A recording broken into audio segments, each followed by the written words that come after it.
नमस्कार, मी नितीन मस्के. तुम्हाला मी आज पुण्यामध्ये कोर्ट मॅरेज कसं करतात याबद्दल सांगणार आहे. पुण्यामध्ये कोर्ट मॅरेज हे स्पेशल मॅरेज ॲक्ट अंडर नोंदणी केली जाते. तुम्हाला जर कोर्ट मॅरेज करायचं असेल तर याची पहिली अट आहे ती वयाची. मुलीचं वय हे 18 वर्ष पूर्ण पाहिजे, तसेच मुलाचं वय हे 21 वर्ष पूर्ण पाहिजे. तसेच कोर्ट मॅरेज करण्यासाठी तुम्हाला 2 कागदपत्रे लागतात.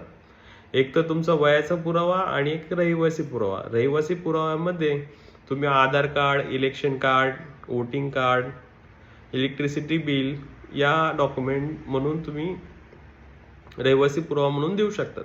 तसेच वयाचा पुरावा यासाठी तुमच्याकडे बर्थ सर्टिफिकेट, पासपोर्ट, तसेच एसएससी मार्कशीट, तसेच एसएससी लिव्हिंग सर्टिफिकेट यापैकी कोणतेही एक डॉक्युमेंट लागते.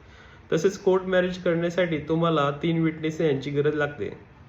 आणि पुण्यामध्ये पुण्यामध्ये प्रोसेस ही ऑनलाईन झालेली आहे. तुम्ही तुमच्या कोर्ट मॅरेजसाठी अप्लाय केल्यानंतर नोटीस निघते.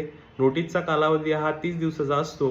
30 दिवस झाल्यानंतर तुम्ही मॅरेज रजिस्टर ऑफिसला व्हिजिट करून कोर्ट मॅरेज करू शकता. कोर्ट मॅरेज झाल्यानंतर तुम्हाला त्याच दिवशी सर्टिफिकेट दिले जाते. धन्यवाद.